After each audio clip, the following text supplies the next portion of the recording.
Ayy, this ain't a drill. Only time I'm playing is on the field. And when I'm on the field, no, I got mad skills. And you know we bout to eat this a fast meal. Y'all gotta pay for this heat like a gas bill. We keep on coming back, so yeah, they mad still. Everyone sick, make them pay with some bad bills. Red, white, and blue like Superman, so you know we eating at the Super Bowl. Kill the competition, set up the funeral. Josh Allen catching all the shots you go for. We callin' blitz. Ready to start, we ain't calling no quits. I'm the #1 draft pick. A lot of y'all talk, but I ain't hearing it. Only listen to Keyshawn and hit talk about the Bills dominating on the field. All our players got them skills. Buffalo gon' make a kill when we talk about the Bills dominating on the field, and our players got them skills. Buffalo gon' make a kill. What's going on? Welcome back to another live episode of the Post Podium Podcast, home of the all truth, no sodium takes. I am your co-host, Aramis. 40 keys. Hello, y'all. All right. Listen. All of y'all came here to hear something that y'all ain't heard all week long, and I guarantee today is going to be the day you hear something that just blows your brain wide open and helps you to consider some new stuff. Are y'all ready? So. Are y'all? I mean, how do y'all feel today? Because this has been a weird week. I've been avoiding all podcasts, pretty much everything. Been avoiding just so everybody knows everything I say today is going to be my own idea that I had written down 4 days ago, and I was working on it. And then today, I was telling Tommy today I was getting everything together, and I had an idea, and it screwed everything up for me. What do you mean? Messed my whole game plan is what it is now. So we're gonna fly it by ear here. Okay. But yeah, I got to tell you something today, guys. Floor is yours, bro. You know, I know you guys like talking football. I'm gonna let you know my personal life. You don't want to hear it? Don't really care. This is funny to me and probably funny to most of y'all. So everybody knows where do I go every day? Every morning, you see me. Yeah. I'm going to Starbucks. So Monday the kids didn't have school, so T didn't have any school. Right. I order on my phone, you know, it's gonna be ready in 10 minutes. Go get it. She's like, cool, I got it. She pulls up, order for Keyshawn. Somebody opens the window, she's like, where's Keyshawn? That's one. So, so the second thing, so now on Tuesday, I go and you know, I'll pull up because I do everything on my phone. I pull up, so they have everything ready. And he's like, thank you for calling. Thank you for coming to Starbucks. How may I help? I said, he's like, oh, hi, Keyshawn. I'm like, I didn't even say nothing. I said, that's all I got. He said, you can pull around. So let's fast forward to yesterday. You know how I don't know if you go to Starbucks, but they write on your cups. They write on the outside of your cup, whatever. Yep. So they just give you some generic BS. My name like, hi, Keyshawn. So I'm working this and third, and I finish my cup. So here's my cup. It says, see you tomorrow at the bottom.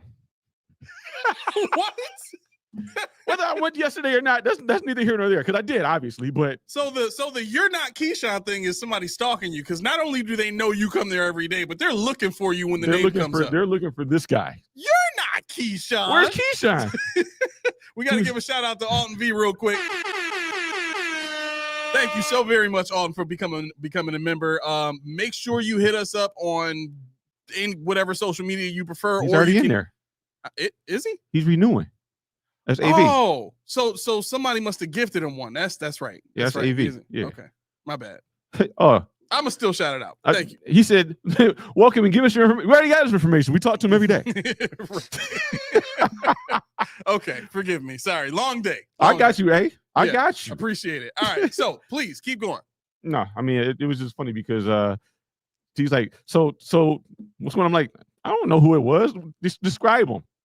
I said, is it Allie? Is it this? Is it? She's like, why do you know their names? I said, because they know my name. I know their name. I see them every freaking day. You shouldn't have went that far. No, she knows. But I mean, like, I know. Well, the funny thing is, 2 more minutes of your time. When I used to work downtown at the office, the Starbucks on Chippewa, and they saw my car pull up, they already started working on it. Didn't matter if I was in line, if there was a line out the door. They saw my car pull up, they started working on it. You know out there, they got the homeless guys. As soon as I walk up there, the manager comes out. Keyshawn, is he bothering you? I'm like, no, I'm cool. He's like, what does he ask you for? I said, he just wanted ham. So he was like, all right, on the house. Wow. Yeah. Wow. You're a preferred member. I'm a Platinum Plus member. Right. They don't even have that. No, not the fake Starbucks. Oh, yeah, I did. That's where I started. Oh, yeah, Lorraine used to work with me. That's why she know. That's where I started. But then when they didn't have cold brews every day, I had to venture out. You know what I'm saying? What? How? What? It's coffee. What? No, how do you not have coffee at a coffee place? Because Starbucks, a cold brew, you have to actually brew it for 24 hours prior. So if they don't have it ready, because back then they actually made it. So they put it in thing and they had to pour it out and distribute the water, all that stuff. But now it's just out of the spigot, so it's not the same. But I used to say without water. The sludge. Yeah. Give me the sludge. Syrup. I want that dark stuff. And real quick, I just want to say, I'm not going to get into it too much, but I got a phone call from a friend yesterday that I was waiting on forever. Really? And yeah, I just want to say, get well, feel better. I'm praying for you. Call me again. Okay. All right, cool. Well, yeah, no, we have no viewers now because I told my life story. Whatever. Yeah, they all left. They left. They hate me. I don't care. Let's go ahead and throw this up there here. Okay. All right. So there's one thing that I need to. Let me see if I can get into it here. Because there's a question that I think will get us started. And I promise I will get to the thumbnail. I'm sure a lot of you are wondering who the heck that is and what I'm talking about. Give me a second to get there, but I think this question needs to come first before we get to that point. Okay, so I'm just pulling it up right now. Give me 2 seconds. And Randy, thanks, man. I appreciate you. Let me see. Where is it? Okay. No, that's not it. Shoot. So I did need to go back into it. So while you're looking for it, Randy said, my favorite intellectual Bills podcast. Also, Tommy stopping by is a joy, but you guys aren't afraid to be critical, honest, and not many content guys provide that. The Coach D time is great as well. We appreciate that. We really do. Save. I might actually pin that because every time somebody come here and say some dumb stuff, Randy's comments going up. My favorite intellectual. Nah. Yeah, we need that. We definitely need people that. They don't understand that we just try. We just want to be the cool kids every once in a while. Where is I wrote the question down in the description and now I can't get to the description. I'm trying to. Can you be easy. I'm antsy. Let me see if I can get to it through here. My channel. Come on. Okay. All right. Yay. All right. So here it is. Mm-hmm. What is the value of the 2-loss theory? Right? And the 2-loss theory is this kind of explanation that people have kind of recovered throughout the week with, where they're saying, well, the Buffalo Bills the last 5 years have lost 2 games, but they've made the playoffs every season and they've been fine after those, 2 consecutive losses, right? But let's take a second to consider the value of not just the statement itself or the theory itself, but the actual outcome that took place the last 5 years. What have we won the last 5 years? We've been to exactly 1 AFC championship game, right? The rest of those years, it was a divisional round loss, right? So I guess what I want to caution people on when it comes to what you openly accept in life. Well, go ahead. Yes and no. I mean, I know what you're saying because we didn't win anything, but I think that is the counteract the sky is falling people. The 2 losses because we were 3-2 last year, and then we went 4 because we won after the second. Yeah. We've done this many times, and we always come out and are okay. So what it is people that went from 17 wins to now we're not even making the playoffs. That's the thing. See, the 2-win thing is like they talk about like it's unprecedented. Like the sky is falling because it's never happened before. When in fact we've gone to the playoffs losing 4 straight. So you're right. I understand your point because we're talking about it. Like I said, when we first started this season, I said we're going to be a 13-win team, and technically we still can do that. But there are a lot of people that said after we beat the Ravens, who's going to beat us? Now it's the Patriots and the Falcons. They're like, "Yo, they suck. We're done. Fire everybody. Everybody's oh god." Except me to be perfectly honest, because I did say if they can continue to win these tough games like this and develop, sure, they can go undefeated. I don't think there was any reason to believe as long as they continue to develop, they would be fine, but they didn't. And that's the killer. And that's why I'm talking about this particular saying now. And I get that it's more of a statement designed to calm those, end of the worlders, so to speak, right?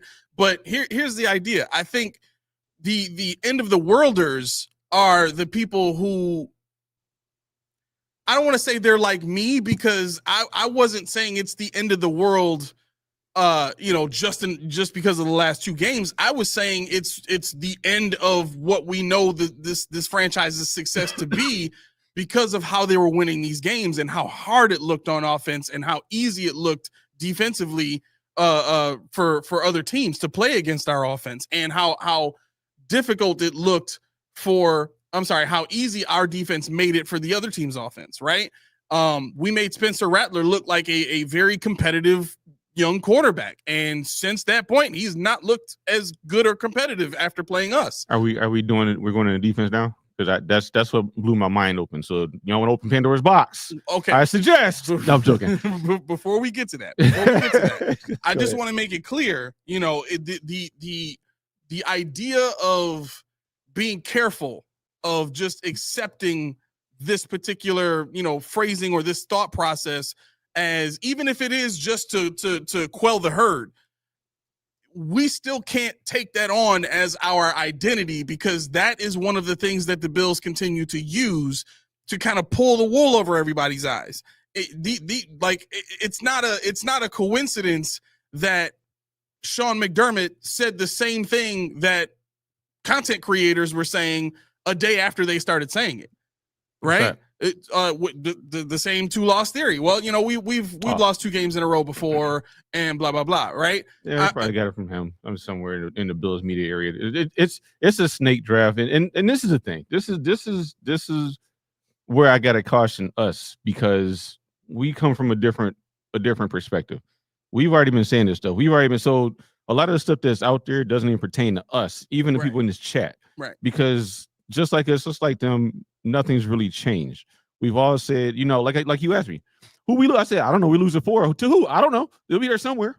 It could have been anybody, and those 2 teams were somebody. Now, I'm not gonna do it. No, keep going. Continue. Because this was when I text you. Yeah.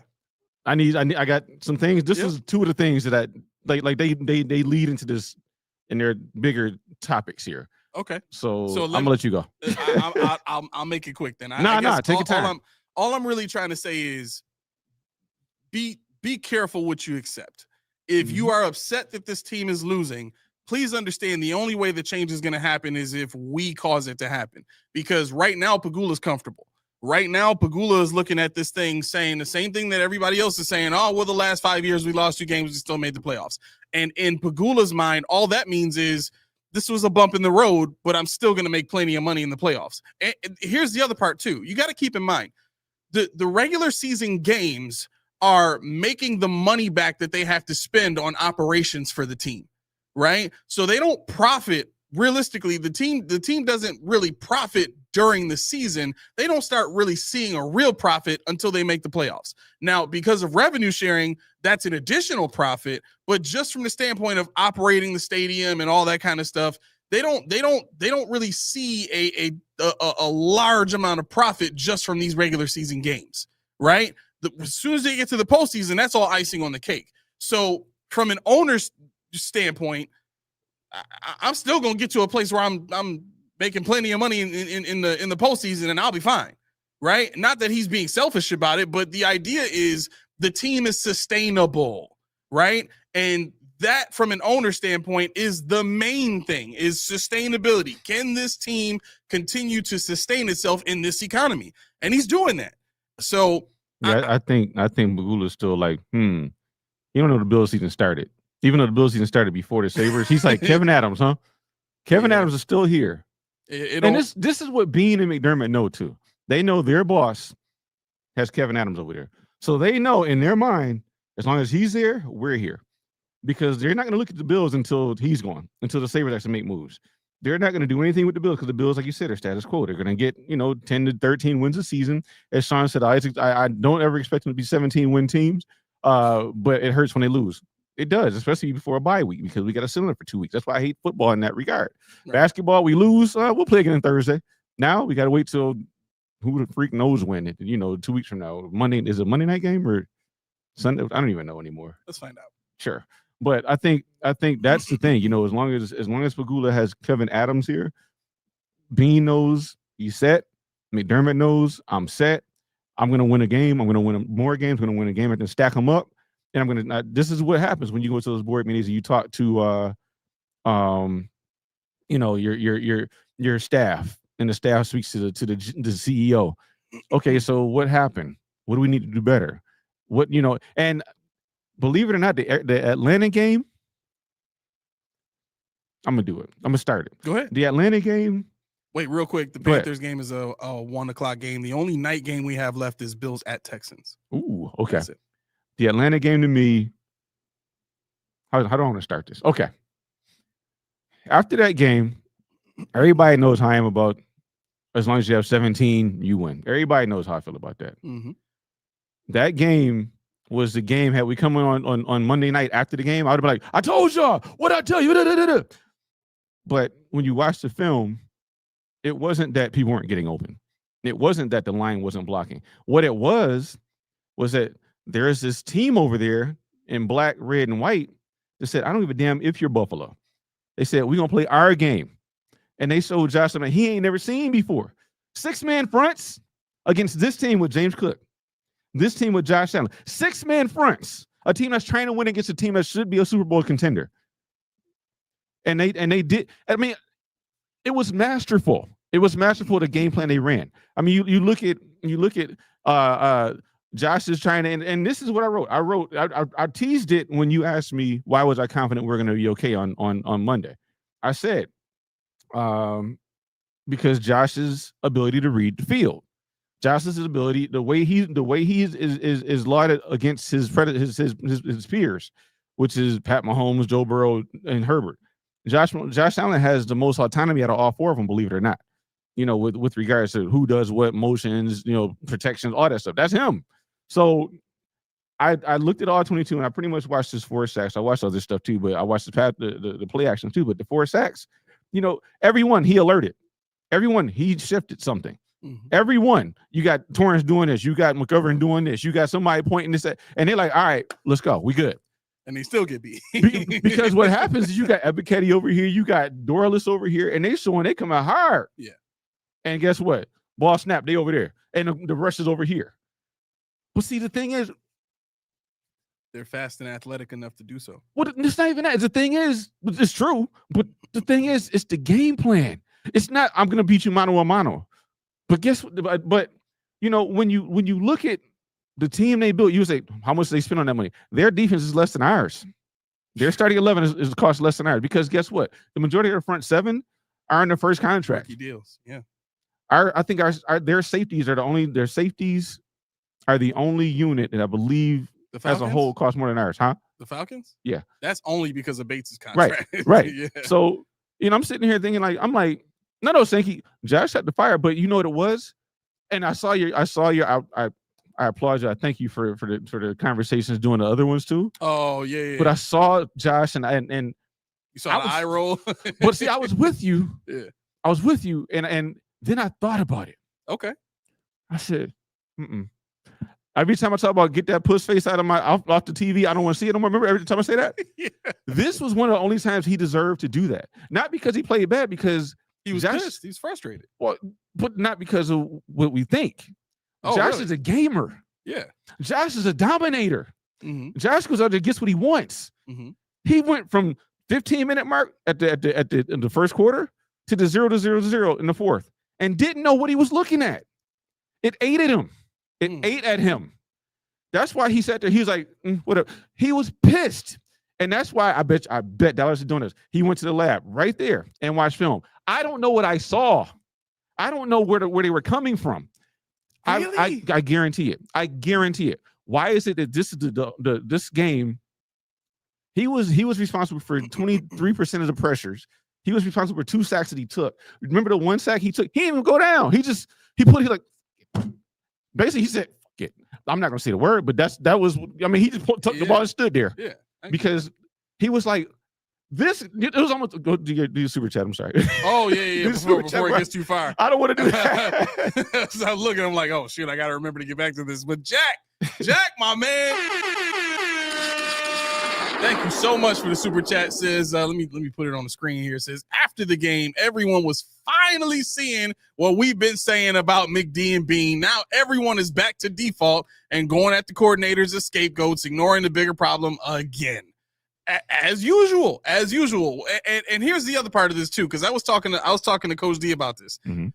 The language that Sean has been using all offseason and even this season, right, has leaned towards separating himself from Bean. Remember, before it was we're all together on this, right? But there's been so much subtle and some obvious language that separates him from GM, right?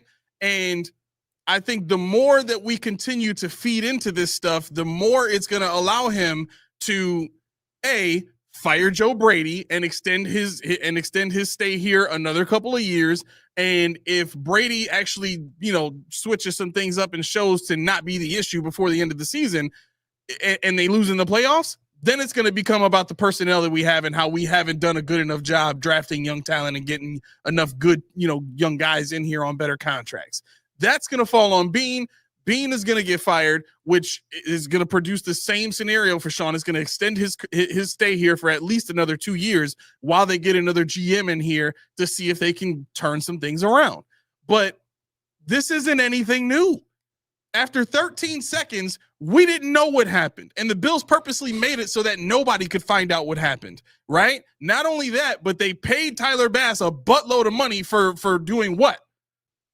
Right? Because at that point, he hadn't done much. He was a good kicker, but not good enough to pay that much money at that point in time, right? So to me, it kind of seemed like hush money. I'm going to just put that out in the ethos for a second. The other part of this, though, was the Tyler Dunn report came out. Come to find out, Sean McDermott took the book from Frazier and called the plays himself. But they fired the special teams coordinator, right?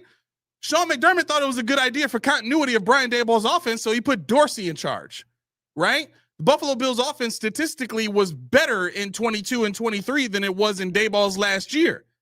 But for some reason, Sean McDermott decided that he was going to let Ken Dorsey come out and say, we're switching to the 12. Why? Why? You had some of the best statistical offensive years that you had, but you want to switch that all. You want to throw everything that away that brought you your success for the sake of bringing in the 12. Mm-hmm. Right? Okay, fine. We've seen what Dorsey can do with Daboll's playbook, right? He wants to run a 12. Let's give him a little bit of leeway, right? And it didn't work out. It was terrible. But what does that do for Sean McDermott? Oh, well, I could just get rid of this dude. It's easy because everybody can see he's terrible. The numbers bear it. That'll extend my career by another 2 years. Mm-hmm. We got Joe Brady in the house. We'll put him in there. Let him see what he can do. That buys me some time. That is in line with something. I think who was it? Nate. It might have been Nate. Here it is.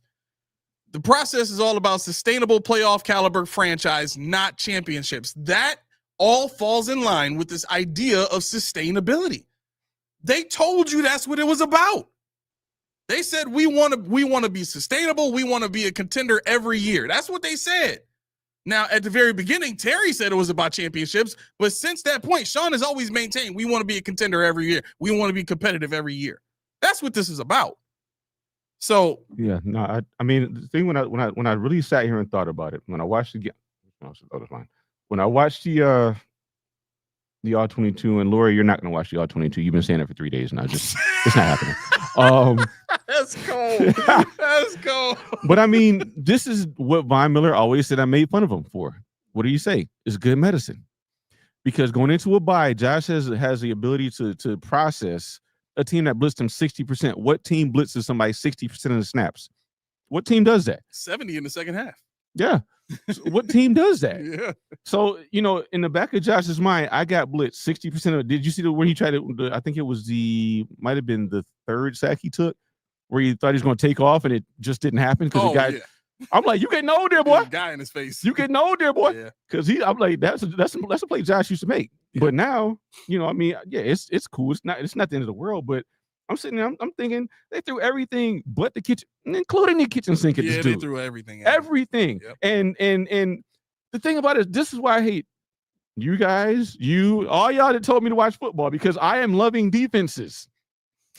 2 weeks in a row, loving defenses. Right. Not ours, unfortunately. Right. But if you look at who they had on that D line, they got 2 rookies flanking, 2 second-year men flanking whoever the hell else they had. They had guys, I don't even know who the freak they were, where they came from, I don't know. They ran one play where they had 1 down lineman and 5 linebackers.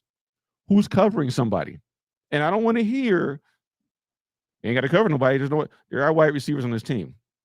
Even though they're not the greatest, there are wide receivers. And that team said, you know what? I got so much faith in my front 25 because there was nobody else. It was just 25 of them. I'm going to leave my back 3 alone, my back 4 alone, whatever the case may be. Mm-hmm. And they ate. Xavier Watts, the rookie. you got me. The pass the first interception Josh threw, people were like, that was no. I mean, that's one of those deals where you can throw it away. Just toss it away. You don't have to force that. There was nobody open.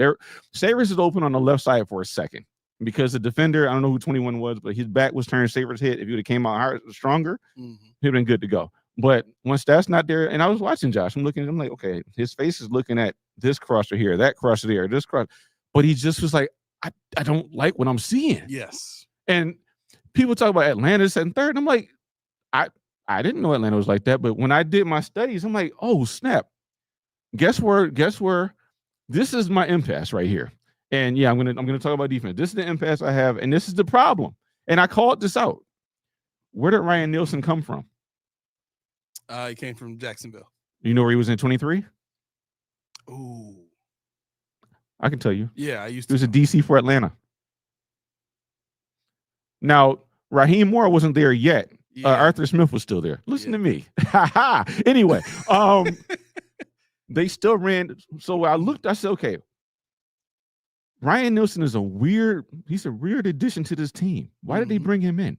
Because I don't know if you guys remember what I said. The defense got worse and Benford regressed and all these guys because something's different. Mm-hmm. They're not playing safe all around anymore. Well, they lost their DB coach, didn't they? Yeah. Yep. Did he? Adai? Yeah, He's gone? No, okay. Adai wasn't always the guy. Adai is new as of last year. Okay. Oh yeah. So this is where I am, and I'm going to ease off McDermott for this very reason. And it's not because you're going to hate anything, but I'm looking at Ryan Nielsen's addition. What did we have a problem with last year? We were good in the pass, but we were bad against the run. Yeah. So we said, let's bring in this dude that came from Atlanta that does what they did on Monday. Nielsen's philosophy: penetration, disruption, trench violence. McDermott: gap integrity, stunt discipline. Nielsen's ideal fit: Grady Jarrett, Mason Smith. McDermott: Daquan Jones, Ed Oliver. This is for D tackles. Nielsen likes trench disruptors, not space eaters. Guess what? McDermott likes no freelancing. Opposites. So edge rushers. This is why I liked what I saw in Atlanta. Ryan Nielsen, he believes in wide rush, stunt chaos, contain discipline. McDermott: controlled edge, contain first. Ideal fits for Nielsen: Ebiketie, Josh Allen, Hines Allen. McDermott: Rousseau and Epinesa. It's gonna be a little long, but stay with me here. No, take it there. Take us there. Linebackers. Nielsen likes to thump. This is the problem right here with our defense. Nielsen likes to thump. McDermott likes to think. Yep. Nielsen does not use his linebackers in coverage. His linebackers are uphill thumpers, block setters. McDermott, as you know, off-man zone integrity, route anticipation. Nielsen: I don't have no time. I have no purpose for that. My guys get to the ball. I ain't got to cover if I can get your quarterback That's on the exactly ground. What he says. So for him, his ideal fits: Where are we? His ideal fits. Troy Anderson, don't know that, but Devin Lloyd, McDermott, Matt Milano, Terrell Bernard. Nielsen likes run fit enforcers, less coverage, more carnage. I like the way that sounds. Yeah. McDermott, zone match, linebackers, less thump, more chess. This is why they say the playbook is too hard to learn. But let's go to the secondary now, and I'll park on it for a second. But Nielsen, this is the difference. Press man reroute, island confidence. He can't use you if you can't guard your man one-on-one. Mm-hmm. Who do we have on this team that can do that? I mean, we hope it's Max Harrison. We hope it's Max Harrison. I think Dorian Strong might. He showed a propensity for some man press. Mm-hmm. But McDermott, off man, zone integrity route. How do you have off man zone integrity, but your linebackers are supposed to be going to the ball? Stunts, twist. Guess what? We're getting killed in the middle. So not only is the run game working against us, now the pass game is working against us. Yep. This is not a McDermott thing per se, but my thing is who hired him?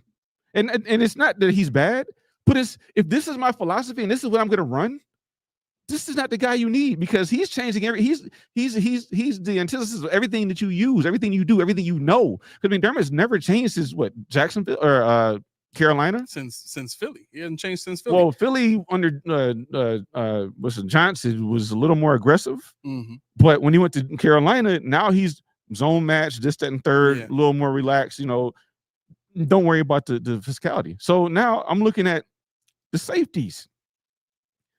They like box support, blitz disguise, tight end coverage, McDermott late rotation disguise. So if Nielsen is blitz disguising, what is McDermott disguising on a late rotation deep half?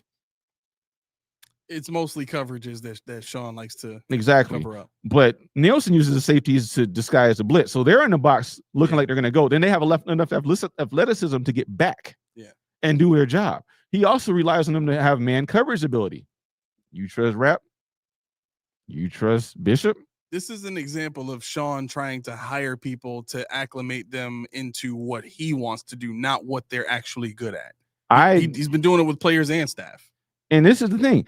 I'm sitting here like, if that's the case, because you see the divide. You see it on the field, clear as day. What the hell is the point of your DC, Mr. Babbage? I looked this up. I said, let me think. What did I read? I said, okay, this man is a liaison. Yeah, that's what he is. He's a liaison. That's all he is. That's all he is. He's a guy that says, okay, and I saw this verbiage. It said Babbage is the bridge, McDermott is disguise, meet Nielsen's disruption, and Babbage is the one calling the shots. How am I supposed to do that? All I do is know how to bring your defense, this dude wants us to be exciting. How am I gonna do that? So so I'm like, okay. This is where I bring it home. I said, actually, no. I said, then who was Holcomb? Al Holcomb is here as he's a linebacker coach. The linebacker whisperer. I'm glad you said that. He's a culture glue. So if you're gonna blend these archetypes, who stays? Who fits? This is the funniest part. You ready for this? D-line, Ed Oliver, Greg Rousseau, AJ Epinesa. That's your D-line. Those are the three that say fits in, in what we're trying to do. Mm-hmm. Linebackers, Terrell Bernard, Dorian Williams. No, Matt Milano. Dorian Williams. Because the A-gap missile. I'm surprised Bernard fits. I think because he triggers downhill because he does blitz. He's a better blitzer than people give him credit for, but I was shocked myself. Cornerbacks. No, they said Christian Benford. I don't really think that one. They say he could be a good man. I was like, I don't know about that. But safeties, it says Taylor Rapp, no Cole Bishop. Taylor Rapp in the box, like they said, he's a blitzer. He's a heat-seeking missile. Yeah. It fits. And guess what other safety they said? Jordan Hancock. This was before he was on the team. But Jordan Poyer. Cam Lewis. Really? Because he can play that deep third. He can cover from the deep third. He's a cornerback. Yeah. So, what is Babbage to do? Babbage is to say what? I can't get the guys you want. I can't get the guys you want. What defense am I running? I'm just here waiting for my head to get chopped. That's it. That's basically what it is. And is this the start of something? Because if you look at the draft we just had, Dorian Strong doesn't fit McDermott's defense. He fits in Nielsen's defense. Mm-hmm. Max Harrison, I believe, fits in Nielsen's defense. Yep. Not McDermott's. So are we gonna skip the middleman here and say Nielsen is the defensive coordinator? No, but this fits in line with something that Sean has always done, which is have a coordinator, but then have a senior offensive assistant, and have a defensive coordinator and have a senior defensive assistant. That's what Holcomb was supposed to be for Leslie Frazier. Except Leslie Frazier was like, hell no, I don't need no senior defensive assistant. I am the senior defensive assistant. I was the assistant head coach. Why you got to put a liaison next to me to try and report back to you what's going on? Yeah. If you want the real deal, come and talk to me. But Sean didn't want to do all of that, right? Because he knew that their philosophies clashed, especially with how physical Frazier wanted to be. But obviously, as you said, Sean didn't operate that way back then either. No. But I think the idea is of Nielsen being here is we got to get a guy in the room with Babbage that can help him scheme some stuff up and make adjustments during the game, because I think it was clear in year one that Babbage wasn't an X and O's guy. He's a position coach, right? But this is Sean doing a favor for his boy, Bobby Babbage, and saying, I'm going to take your son under my wing. I'm going to build him up into a D coordinator. I'm going to get him out there. He's going to get a better job. He's going to be successful, blah, blah, blah, right? This is the start of that. This is the process of that. I don't want my head coach running my franchise like some sort of fraternity where I'm just going to take my friend's son up under my arm like it's my nephew or something like that and give him a job that he shouldn't have when we're trying to chase a championship. That nepotism on him. That's what I'm saying. Like that to me, that's the most ridiculous part of all this. Nah, no bones. I said it first. Slightly. Very slightly. I said it first. Right when I said it, that popped up. But so this took me to, and this is where my eyes dried out. My nose started to run. My voice went, this is where everything happened. I said, okay, Raheem Morris versus Sean McDermott. What do we have here? It's not even close. And that's the thing, because I don't know. Did I put it in a Discord? Or I don't know if I tweeted it. I was on my White Cloud journey. I don't care. Journey. No, Bones. I got that one, baby. I got it. But no, I'm sitting here. I'm like, when Shakir caught the ball and he was out of bounds, you see when they threw the flag, as soon as he threw the flag, they dapping up. What culture is this? And shut up. I don't mean African American culture. That's not what I'm talking about. I'm talking about like McDermott preaches culture, but it's not, because when I look at more like they're comfortable enough as a position guy to tap on it. Yo, that was good. That was excellent. That's what's up. Zach Robinson is comfortable enough to come down from the booth to the field because Penix needs him. McDermott, no, you stay there. No, I need this. I gotta have this. And it's just him. He's type A. So it's not like, I mean, I agree where you are with him, but I don't think he knows he's doing it to a degree. I think that's just him. He's awkward, uncomfortable, and he's like that guy. You know that you work in an office, everybody knows that guy, and you stay away from that guy. But when I look at Raheem Moore's turnover creation philosophy, he baits throws a robber front rotation. McDermott rallies and tackles to force fumbles. That ain't exciting. Not at all. Chances are you're not gonna get them. It's not even effective. It's not. Chances are it's not gonna work because they can't tackle. And if you can't tackle, then you're not gonna be in position to force a fumble. You're done. Right. And this is the most damning difference. Flexibility. Raheem Morris adapts to personnel. Coaches wide receivers. He coached the wide receivers, but he adapts to personnel. McDermott, scheme first, builds around DB IQ and defensive line discipline. This is what I'm saying. Like, he's not being nefarious. He thinks in his mind, this is it. Yep. When Bean said kick the door till it falls down, McDermott like, hell yeah, it's gonna fall. But guess what, baby? Ain't nothing in the room. By the time you kick that door down, that trophy gonna be in another room. That's it. And it's gonna suck. Because we just sat here and wasted all our time. We went through all our Tims, Jordans in your case, and and we have nothing to show for it. Right. I saw the legacy notes, and this is where I really nerded out because I didn't know this stuff till I really sat there for 3 days and stewed in this thing. Morris Rams unit. This is legacy notes. Injustice. Okay. Morris Rams unit, 2021 through 2023, won a Super Bowl with simulated pressure and elite disguise. All right. I want you to listen to this one real close. McDermott's Panthers defense, 2011 to 2016, birthed Luke Kuechly's Defensive Player of the Year run and Buffalo's top 5 units from 2019 to 2022. What in there am I supposed to care about? I don't see anything about Super Bowl in that at all. Right. Raheem Morris got to the bowl. This one, we're talking about Luke Kuechly. He ain't even on our team. His defense got destroyed in the Super Bowl, by the way. Destroyed. Super Bowl. Manny said, "Who's your daddy?" He was old enough to be their daddy too. Yeah. But I mean, it's like we're actually gonna put pen to paper, say McDermott's Panthers in 2011, 2016. That's not even our team, dude. It's not even our team. And he talking about Luke Kuechly, a player. That's not McDermott. Nothing he did. He just said the guy that I don't think is very good. Do what you do, and you got an award. Do what you do. You're one of the best linebackers to ever do it. Yeah. And my name is on the fruits of that labor. How? How does this work? Right. Why is this the way it is?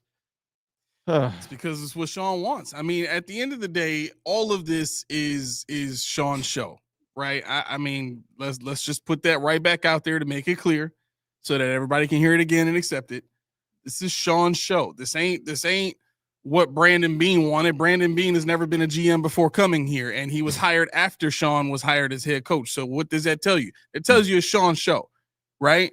And that process of hiring the head coach first, giving him all the power, and hiring the GM was part of a new wave of multiple teams doing this, where they hired the coach first so that he can dictate to the GM what he wants on the field, and the GM just goes out and buys the groceries. Yeah, this is hilarious. Wait, not just. Well, that might have been hilarious, but that's not what I was talking about. We'll get to that. Sean said, also, I don't know if y'all caught it, but on the end-around play, Atlanta had 12 men on the field, and Josh just watched the guy around the field and waited for him to get in the snap. That's further proof. I'm telling you, Josh, what he was zonked. Like, he had no freaking. I'm not trying to be disrespectful. He had no idea what he was looking at. Like, is that guy supposed to be on the field? I don't even know. When I tell you. I was like, T will tell you, if she was here, she'd tell you he was pissed when they had Josh on there, and he was, and then I thought about it, and I watched the game over, and I said, wait a minute, this dude is alerting all the time. This dude is running in the pressures. This dude because he thought that guy was going to be, he's scrambling. Nah, baby, they over here. You got David Edwards, who they ran a delayed stunt where David Edwards and McGovern like pinched into Torrance, and Edwards is just trying to figure out, and the guy just comes scot-free. Like, nobody knew. They thought they had it figured out. They slanted to the left. They said, yo, we got this guy. This is me. Yep. And the guy's like, ha, Cam Newton. Watch this. That's cute. And that's what it was. You know, it was like, and that's why it's just good medicine, because week 6, Josh has seen it all now. And now he has 2 weeks to study that. So when he goes and plays, who is it we're playing? Carolina, yeah, they put 30 on Atlanta. Fine. But guess what? Michael Penix ain't Josh Allen. And guess what? We got a guy named Shakir. Now, if they throw the ball to him down the field anywhere, that'd be great. Now, you know, I wish I could share that same confidence with you, bro. I really do. Well, if they just threw the ball down the field to Khalil Shakir at some point, that'd be nice. Well, so I think that'll bring us to the episode topic, which is, you know, why there's only one answer for the Buffalo Bills in 2025. What I meant by that is there's only one real answer from outside the building that the Buffalo Bills can add to this team that will solve one of the major issues that this team has. Tyreek Hill. No. Okay. I do agree with what Coach D said yesterday from the standpoint of there's not a lot that you're going to be able to do to fix the defense. So much of what's wrong with the defense right now is personnel related, because the scheme is what it is, and because they have already decided and finalized what the play calls and all that stuff is going to be for this season. I don't think they have no idea. Well, yeah, I agree. I mean, at the end of the day, yeah. Sean McDermott is not going to go and say, you know what, we need to scrap the playbook and we need to get some stuff in there that our players can do. That's over. Right. There's no time for that. Right. So what does that mean? Well, what that means is you're going to have to find other guys that can do what you need better than the guys that are already on the field. Mm-hmm. And I think it really comes down to getting Shaq Thompson acclimated to the point where he knows where he's supposed to be. Because as Coach D pointed out in yesterday's episode of Coach D's Corner, there were a bunch of times where Shaq Thompson wasn't where he was supposed to be. But the thing that Shaq Thompson does add that this team does not have right now is the toughness and the attack mentality. Who needs that? All of the Buffalo. No, who Bills. needs that? Which one? I just went through it. Terrell Bernard. Nielsen needs that thumper. I mean, yeah, I get it. And what I'm saying is, and I'm not taking away from your point. I'm actually adding to it. Yeah. I'm saying is, McDermott, Shaq Thompson can't cover, and Dorian Williams can't cover. I have no use for you. I need Milano back. Right. I need Buffalo Joe. I said it. Oh God, I said it. Anyway, I need Jimmy Tarlow. Yeah. And Nielsen like, baby. Charlo was just released, wasn't he? He's on the practice squad. They put him back. We knew that was going to happen. That's they just took him down because they had to free up those spaces for two guys coming back. Gotcha. But yeah, I mean, this is the paradox we're in with the two budding systems within our defense. We have an offensive coordinator and a defensive coordinator, or offensive head coach, a defensive head coach, and a defensive coordinator who want to do this thing. But then you bring in this dude, and then you don't bring in, but now Al Holcomb has a voice. Yeah. What you want, I can get that for you. Take these two. And McDermott's like, no, I like these two. And then they get hurt. And Holcomb's like, just a shot. Go ahead. Right. And you see Shaq Thompson going, he goes off. You see Dwayne Williams going, and he does something for himself because they let him fire. They let him do what they're good at. Yeah. Drop him back. We know they're not good at that. Yeah. But now, because these two dudes that you want are on the mend again, we can do what we want. Yep. So I think defensively, you have to really start to give some serious thought to Dorian Williams and Shaq Thompson being your linebackers going forward. I know what that means for Terrell Bernard, but if you want to toughen up this defense against the run and toughen up the defense in general, those need to be your guys. They are downhill, old school linebackers that can plug gaps and take on blocks and still possess enough athleticism and speed to get off of blocks to make tackles against even the biggest of running backs without hesitation. Because that's the thing that gets Terrell Bernard in trouble and both of our safeties in trouble is their hesitation to attack and play downhill. Yep. Because I'm not going to be long, but I think for that, it's them processing which philosophy am I going to do on this play. That's a good point.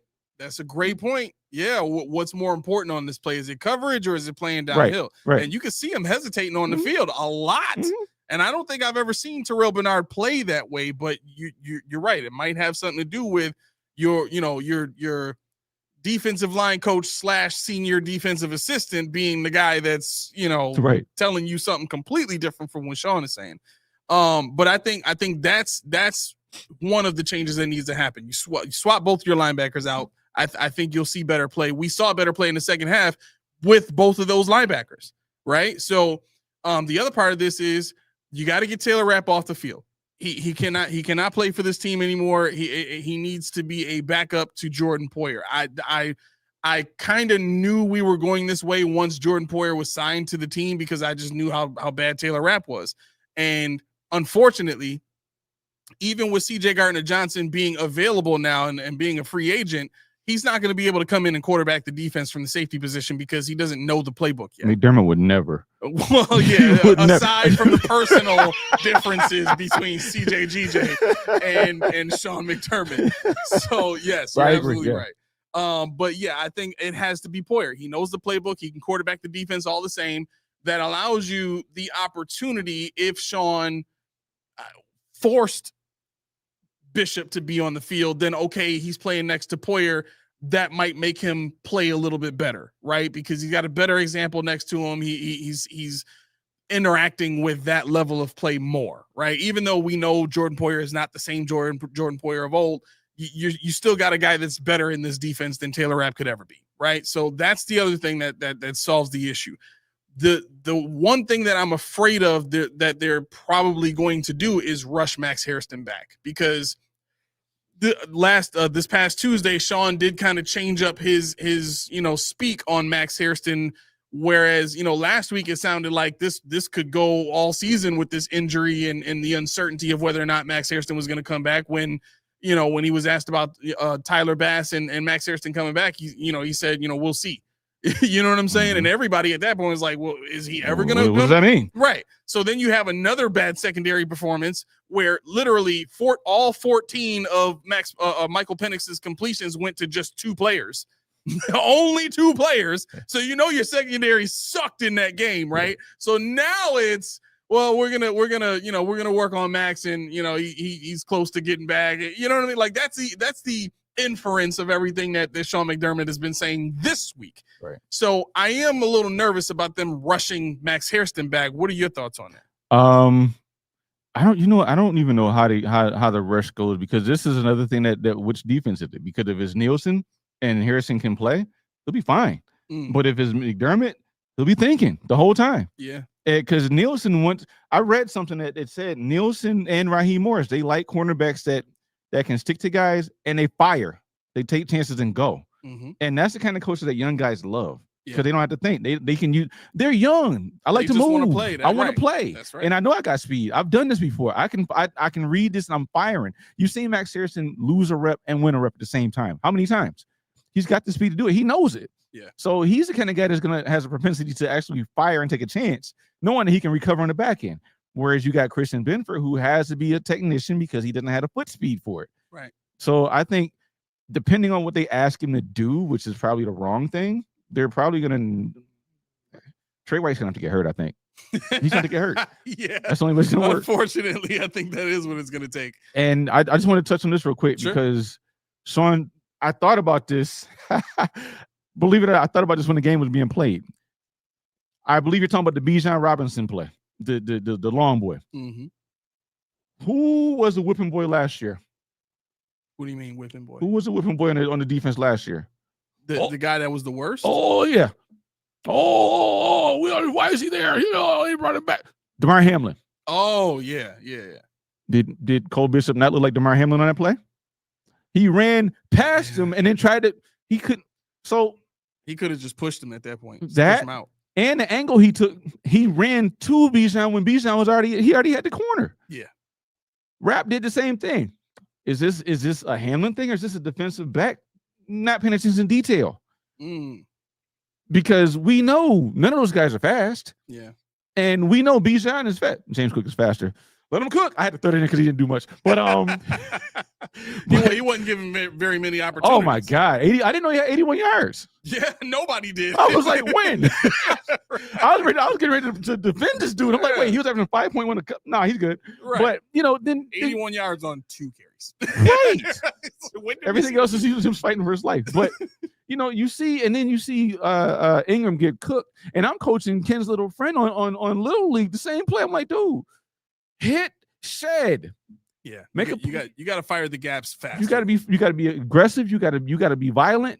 This is exactly what I told him last Saturday. Hand to God. I said, why are you? Because they scored on him on 2 sides on his side, and I said, are you afraid? He's like, no. I said, then why are you letting that guy get in your body? Control him. Yeah. I said, you're faster than everybody on this team. Control him. Get where you want to go. Make sure you don't lose the ball. And on how many plays on the game on Monday did we see them lose the ball? How many times did we see them take a wrong route? How many times did we see them not misdirect or get moved out of the gap that they're responsible for? Mm-hmm. But this is something that they got to coach on the back end. This is what these 2 weeks are for. Right. Watch this tape, digest the tape. Don't even eat, don't sleep. Just watch this tape, because this is good medicine for you. Because you're not seeing it, and I saw Steve keeps talking about Xavier Legette. He has 8 catches this season, 17 targets, 50 yards, and like a touchdown or something like that. If he goes off on this, then somebody's head's got to roll.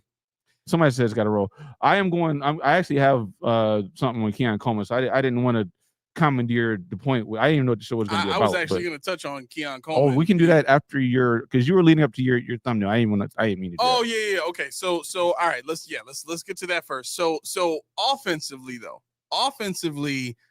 obviously there are some schematic changes that can be added. Mm-hmm. You can add rubs into route combinations, because that just deals with where you start on the field, right? Mm-hmm. You can add just different formations that allow the receivers to get, clean releases and things like that, and create space for these guys that you can't necessarily build into a defensive scheme, right there on the spot. Right. So I think the one outside element that you can add to this team that completely changes everything and fits into the culture and fits under the salary cap and creates or sustains the everybody eats mantra is Rashid Shaheed from the Saints. And the reason I say Rashid Shaheed from the Saints is I was talking to Coach D, and he mentioned to me that Will Johnson had talked about Rashid Shaheed, and we've been in Buffalo talking about Chris Olave, and when Will Johnson was asked about both, he said, I mean, I respect Shaheed more than I respect Olave, right? And when I thought about that, I'm like, okay, so for those of you that don't know, Will Johnson is at an all-time great rate right now as a young cornerback, right? He's on pace to make a Pro Bowl in his first year. He's got the most pass breakups of any DB in the league right now, and he's got 0 penalties. Let's think about that for a second. A rookie defensive back with 0 penalties through 6 weeks. That's unheard of. I think 2 weeks ago, he was already rated the highest rated cornerback according to PFF in the league, right? We're talking about the Derek Stingleys of the world. We're talking about the Jalen Ramseys of the world. He's rated higher than the guy in Denver. He's rated higher than all, huh? Surtain. Yeah, he's rated higher than all these guys, right? So if that guy is saying, I respect Shaheed more than I respect Olave, well, then we need to seriously consider what Shaheed offers in terms of his skill set, right? And then so once I thought about that, and then I kind of plugged that skill set into what the Bills do, it makes more sense for the Bills to add an element that continues to keep one side of the field occupied. And Shaheed's speed will keep a safety and a corner occupied just on him, right? So now if you put him on the field with 2 other receivers and Dalton Kincaid, and you also add into that offensive play call a route for James Cook to run, oh, could we do that? There's not going to be enough for the defense to cover, and there's going to be guaranteed somebody's going to be open on every single play. Could we do that? Well, I mean, if they want to, that's really what it comes down to is the want to, the desire to do it, right? But again, you don't have in Josh Palmer what you could have in Rashid Shaheed. You don't have a dominant speed force that can dictate to a defense what coverage they have to continue to play the rest of the rest of the game. All it takes is one time for them to get burnt, and they will forever keep those safeties back. What does that do? It opens up the box for James Cook to run the ball. Right? If you, I mean, what did we see so much of in the Atlanta game? 8-man boxes. Like, they didn't respect the pass at all. Your guys ain't gonna beat us, so why bother? We just got to make sure Cook don't go off, and he didn't. So you need somebody like that on this team, and like I said, he fits the culture. He fits the everybody eats mantra because he's not a guy that's going to demand the ball. He's not even that thought of as that, top tier number 1 wide receiver. He will fit the mold of what the Bills need to continue to play this sum of parts offense. So I think that's the answer. Low cost guy, which shouldn't really take much to Philly saying he's ass. Okay. Let me hold on. The way you said that, how you said all in one breath. Yeah, I mean, he said he's ass. Okay, right. Let's take Vu's word over, my study and over what the best corner in the league is saying. But we're gonna trust Vu when he says that Rashid Shaheed is ass. It just is dumb. It don't make sense. Come on, Vu. You got to do better than that, bro. I respect you. I do, but you got to do better than that. You can't just say out of nowhere he's ass just because you think so. I just gave you the credentials of somebody who highly respects this receiver and happens to be one of the best in the business right now. And he's ass. Okay. All right. Yo, you got to make a soundbite of that. That's hilarious. You know what, guys? I don't care what anybody says. I think that Rashid Shaheed is ass. Hey, Smitty, you got it? Make sure you get that one because we need that. Oh my gosh. Mark says Shaheed was about to have a Pro Bowl year last year before he got hurt. Absolutely. What? Billy D got to say that. You got to. Only Billy D. The trainer and Billy D is getting on him hard. Yeah, he's got to say that. Yeah. You might not want to tread in them waters, Billy D. You might want to tread on waters. You might not that open up Pandora's box. Yeah. I gotta do it. I'm sorry. I ain't heard that in a while, but yeah, right. that's necessary with that one. So I did want to touch on something that Steve brought up earlier. Which was Taron Johnson at safety. Do you think something like that would be? I don't care about Taron Johnson. I don't care about his feelings. I don't care about anything about Taron. If he doesn't show that he needs to be on the field for that linebacker, cornerback, Hancock is the future. Yeah, I agree.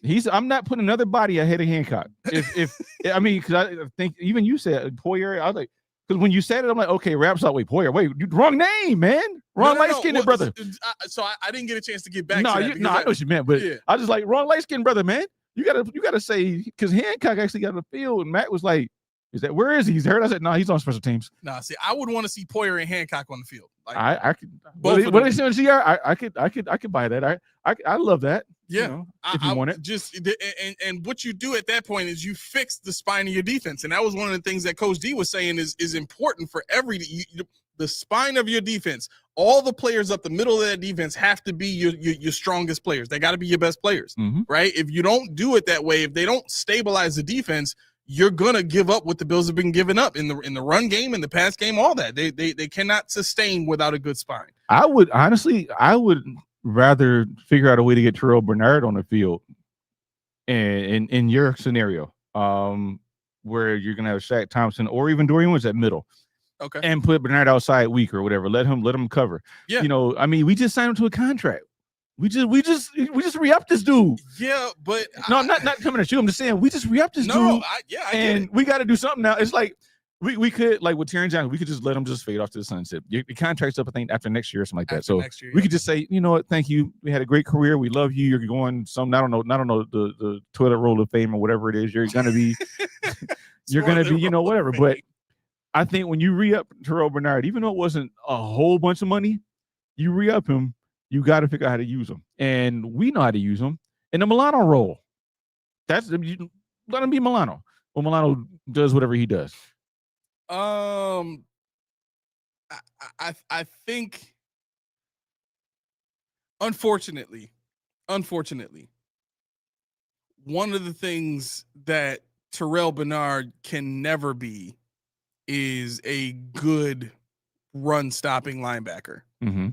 And I think when you have a scheme that is as fundamentally flawed as this one is.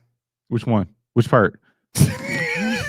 Which half? No, go ahead. I mean, do I really need to go into detail?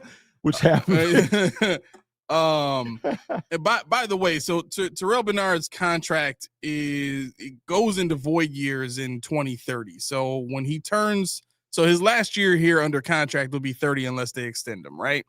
You say he'll be 30? He'll be 30 for that first void year. Oh my God, these dudes were born in 2000. Yeah. Oh God. So here's the thing. Here's the thing. This year and next year, we can get out of that contract and be all right, because the cap hit, the dead money. So the dead money for this year would be 14 million. Next year it's 11. This is for who? For Bernard. If they were to trade him away or do something else. That's when you fire Bean or McDermott or both. If they well, I mean, yeah, obviously if they traded, I think that would have to do with a change at either defensive coordinator or a change at GM. Yeah, I don't think there's anything you can do minus a full overhaul of the front office coaching staff that could justify just signing this guy and then getting rid of him the next year. So go ahead. A post June trade next year, incurs a dead cap hit of $4.8 million, but it saves the team $672,000. If they were to trade him this year, it would take on a dead cap hit of $6 million, and they would still lose about $3.7 million. So next year would be the year if they felt like, he hasn't progressed the way we wanted, and we're already going to make a change at defensive coordinator, or we're already bringing in another GM that's probably going to look to get, better play, from the linebacker position. You could justify it next year.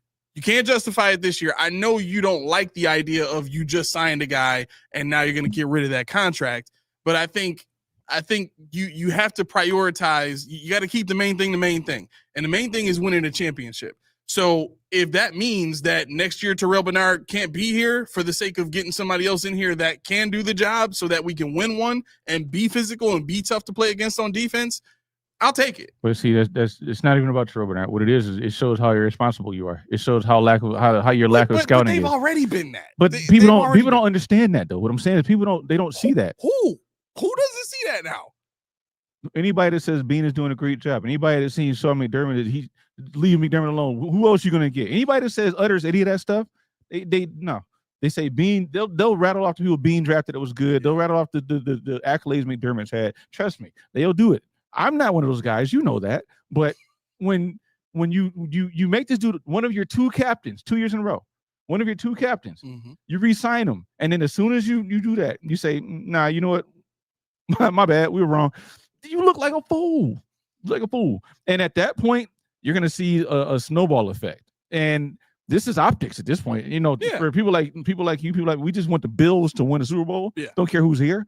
But when you look at the people that are running it now, that is a reflection of how do you draft. That is a reflection of how do you sign free agents. That's a reflection of who's making the 53 next year. Tyrell Savers. How's that looking? We had to have Savers on the team, and now people want him back on the practice squad. Yeah. And it's like, okay, we made these moves. Joe Andreessen, let him talk to himself. Joe Andreessen. I was about to get him in a second. Go ahead. Oh, all right. Well, so it's like we want these feel-good stories, but when it doesn't work, people say, Key, what's going on, man? Why is it not working? Because I told you, you got caught up in a rapture. Nita Baker made a good song about it. It looks good, it feels good, and it sounds good at the time. People, I listened to Talking Buffalo. The main guy was singing the praises of Terrell Bernard, singing the praises of Taylor, singing the praises of all these guys at training camp. But this is a training camp, and the guy that he's with, and Roy's not in here, but people that watch the show know. Joe from Queens is like, I don't want to hear about your bullshit training camp, Pat. Every year you love somebody from training camp. Tyrell Shaver. He's like, I don't want to hear about it. Right. To the point where he does a Sunday spot every week. He won't even have him on his show during the training camp because he knows what he's going to say. He says he's got his 3-week vacation now because he doesn't want to hear it. He's going to hold on my show. Wow. But that's how people are. They go to training camp. They pay it. You see these people. They wear jerseys. All they do is see the team. And what does that mean? I haven't seen these guys in 6 months, 5 months. I just want to see somebody on the field. Right. I don't care who they are. Oh, he's smiling. He's signing my kid's autograph. I want him to make the team. He's a good guy. How many times do you hear that? He's a good guy. Yeah. And that's the emotion of the fan base. And there's nothing wrong with that. But when you're trying to make a decision, that's where I differentiate. When you're trying to say, oh, they should sign this guy, fire that guy, promote this dude. We're fans. We can do that.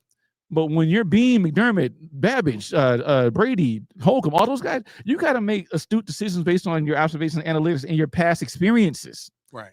So we can say, oh, I want this guy. I want that guy. I don't care. Just make it happen. You hear it on the radio all the time. But when they can't do that, and you're starting to hear them say that. That's why I hate when they say, as long as you got 17. No, you can't say that. I can. Right. Right. That's right. Oh, Roy's here. Roy, no. I'm here. So Tuaside decided he wanted to jump in here and say, maybe you two, I'm sorry, maybe I should say it like this. Maybe you two could put your application in to run a team. How about them apples, guys? That was a good one. So my thought is this. Tuaside, have you ever went to a restaurant and ordered whatever food it is? Right? I imagine for you it's probably a hot dog. But Water included. Right. Water included. You just dip the whole thing in a cup of water.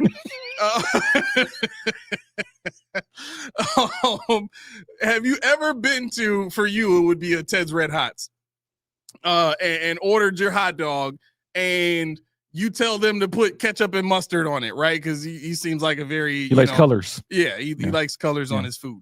Mm-hmm. And once they give you your food, and now you ask them for ketchup and mustard, right? But instead of ketchup and mustard, they give you mayo and relish, right? And you get your hot dog, and you're looking at your hot dog like, man, I really like hot dogs, but I don't like the way this hot dog looks, right?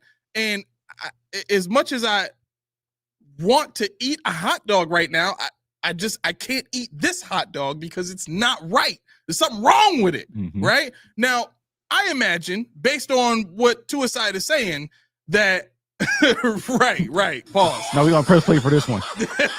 right.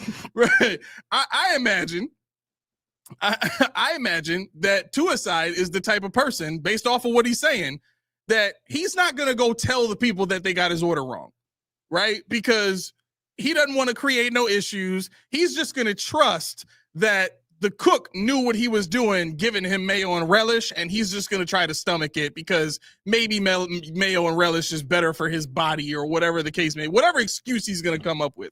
The idea here is the Buffalo Bills are doing something that we don't like to see. The Buffalo Bills are doing something that we don't want to represent us as fans. The Buffalo Bills are running this team in a way that's not conducive to the ultimate goal that we want to see happen for this city, which is a Super Bowl championship. Right? So they got the order wrong. What are we supposed to do? Sit here and stomach it? That's not how the game works. If you want to get what you want, you got to do what? You got to speak up. You got to go back to the counter. Hey, my man, this hot dog you gave me, as much as I like to eat hot dogs without chewing them, just swallow them whole. I just take Franks to the face. Franks to the face like you wouldn't believe. Yeah. Dip it in a little bit of water and gulp them joints like a freaking crane or whatever. Most diabolical. Right? That's how I like to eat hot dogs because my name is Tuaside. But you don't do that. You don't go to the counter. You don't tell them they got the order wrong. You just you swallow it. You swallow it. You just take it. In more ways than one. That ain't us. Yeah, that ain't us. I mean, Tuaside only gets mad when they don't give him his crayons. If you don't get them crayons, you got hell to pay. He go right to the counter. I demand crayons. I mean, I'm sorry to aside, but you earned that, bro. You can't keep coming with those kind of points. Well, you said points. You said points. That's great. All right, go ahead, bro. Take it away. I don't even know where to go from there. I mean, he just he derailed our whole show, so now we have no points because we can't talk. Because we don't run the team. Yeah, right, we don't. Right. Yeah, that's exactly what that was. We just lost 10 viewers off of getting on Tuaside. I know. It was worth it though. That's fine. I'll take it. I'll take it. Denny Dime says this last 2 games have been such a letdown. I don't even think I can watch the rest of the season anymore. Oh, Denny, no, Denny, do not despair. Do not despair.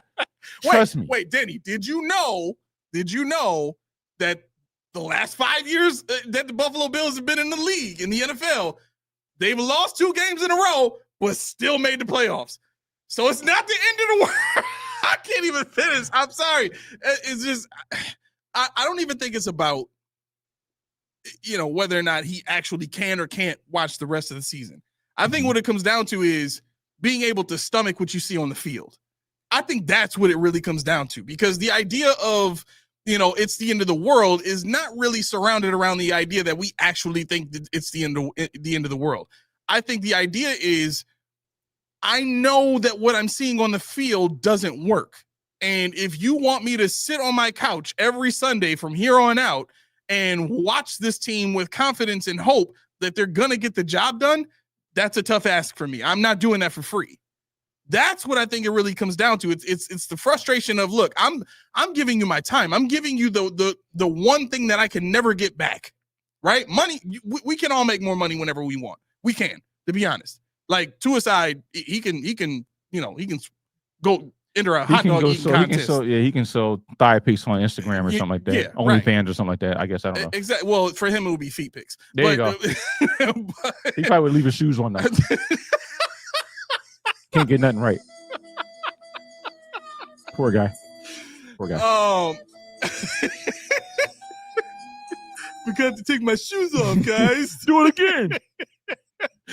Oh my gosh. But yeah, so I think that's the idea behind the mentality of enough is enough.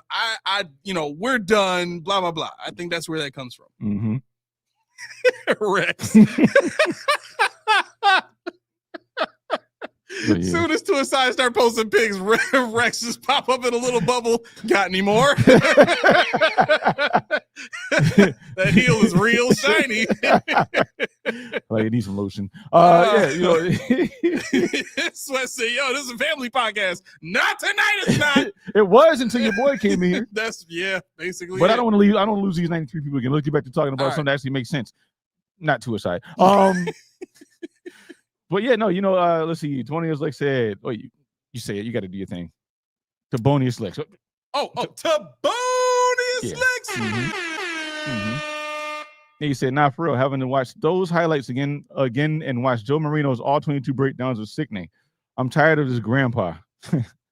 Yeah. But yeah, no, I mean, Denny, it's okay. I don't know. And this is not just, honestly, this has nothing to do with anything, but I don't know if you saw the beginning of the show, but I really believe that this was great medicine for Josh and, people that thought that Josh could just do everything. I think a lot of it had to do with Josh being like, I had 3 drives.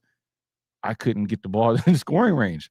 I couldn't. I'm not saying he feels himself. I'm not saying he's cocky, but whenever you ever seen Josh, right? Whenever you ever seen Josh say, you know what, I can't figure this out. Yeah. I don't know what the hell I'm looking at. I don't know what kind of mutant from the side of this field to make him stop. There's a guy running off. He might be covering somebody. I don't know who he is. Yeah. Is he a streaker? I don't know. But it was good because what happens, and it was a perfect time because it was before the bye week, and they say, Josh, when you see this look, when you see that, when you do whatever, it might not be what you think. And like I said, when they had the when he tried to scramble out of the pocket and get to the second level and make something out of nothing, he saw, well, there are guys that are more athletic. There are guys that don't care I'm the MVP. There are guys that don't fear me. And how do I combat that? There's a lot of things. I know you watched the all 22, and there's a lot of plays on there that Josh left on the field. Oh, yeah. There's a whole bunch of them. And what brings it home is this. Joe Marino said Josh was erratic. Josh missed throws. Josh couldn't read the pressure. He trashed him more than I was going to. Do you remember the play where Josh was throwing the ball to Dawson Knox? And the dude just did this? Yeah, we were like, at that point in the game, we were in a flow, right? And you see that play, and it's like, oh, he looks like he's open. And, really, literally luck of the draw that freaking Diablo just throws his hand out there and is able to make contact with the ball. Right. But on that same play, when you watch it on the all 22, James Cook is wide open underneath with about 15 yards of space to just take off. And there's only like maybe 2 defenders that be able to get there in time. Yeah, there was a couple of times. Oh, wait. Two Aside said, FYI, I built a business and will be retiring the next year or two at the age of 56. I'm 41. Give me 15 years. I'll let you know what I do. That's it. Anyway. That's a flex. Anyway, yeah, so it's there was a lot of Shakir. Like, there was one of the sacks he took, Shakir was wide open over there. Like, he looked at Shakir. Shakir ran back to him. Yeah. And he still was like, I don't think I can make it. Like, he was rattled. And the thing is, this is my main critique about that game. He has to, whoever his quarterback coach is, Jordan Palmer, get in here. Because we got a major issue. You know what it is? Selling the play action. Did you watch his play action sales? Horrible. Sometimes he didn't put the ball out. James Cook was over there sometimes. Like, I don't know if you noticed that, but there were a bunch of times where the defensive, because he didn't even stop to think about it. Defensive lineman was like, nope. He just kept going to Josh. Didn't care, because he was like, I didn't see any possibility of the ball going to him. He's got to get closer. And it was under center. I was like, maybe they're doing out of shot. No, they were all under center. So it's like, for all the good things he does, there's things you got to tweak. There's things you got to get better at. And that would sell, because these guys are coming. They're coming.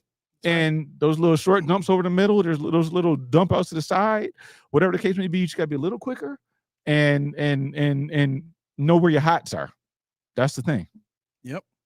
Sean Kula says that third and 5 sack he took with 2 blitzing backers coming in, he had Shakir and someone else wide open instantly. Yep. He should have thrown it ASAP, but he held it and ran backwards and got sacked.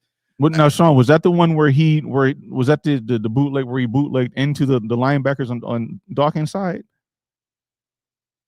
I'm not sure if that's the one that you're talking about, but I know I definitely saw it. That's another good point too. I like this one. Josh has gotten soft on his play action cells. Mm-hmm. You know what I've noticed?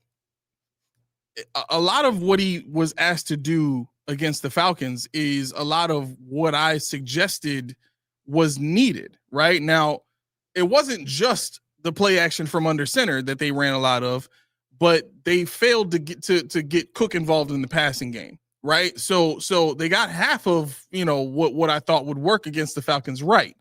The other half of that they didn't, but 100% of everything that they did, in a sense, is not what Josh was comfortable doing, because they barely ran any shotgun stuff. Right. Like almost everything they did was from up under center. Right. And I get the purpose of doing that. I know why. I told him to do it. You know what I'm saying? So what's my point? My point is, we saw what Sean was like at the end of Dorsey's tenure, where the route concepts were terrible.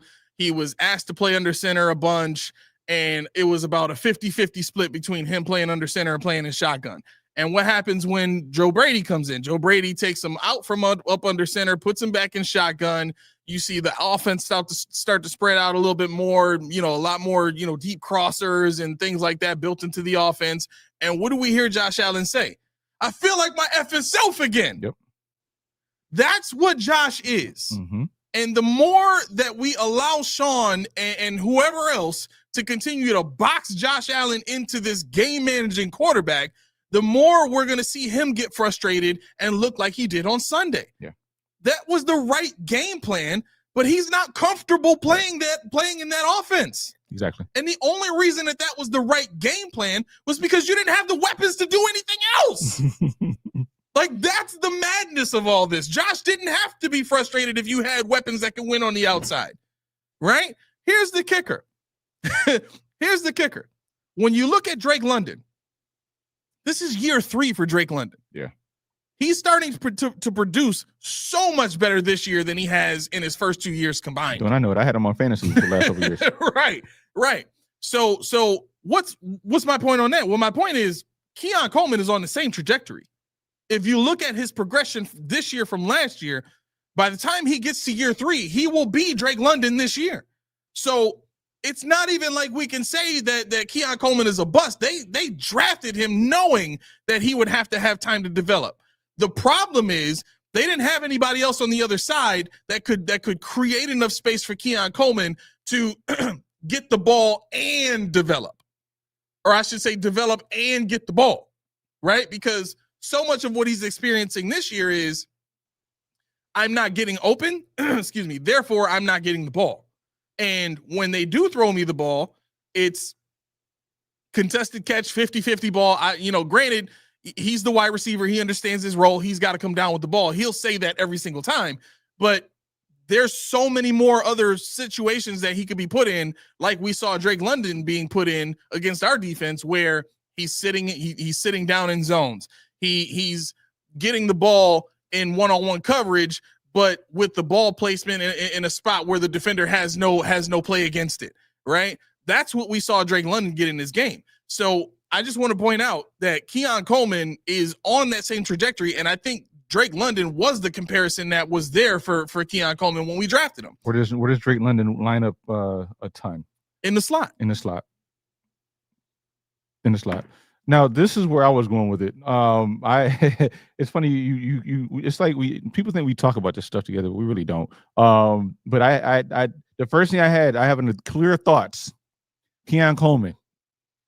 I said, evidently he tweeted out after the Atlanta game, say less. Then he deleted it right away. Wait, who tweeted that? Keon Coleman. Okay. Yep. So I'm not really sure what that means. It can mean a whole bunch of stuff. But I can tell you now, he's hearing criticism. He's hearing the noise. He's hearing the doubters. He's basically saying, keep that energy. He's 21 years old.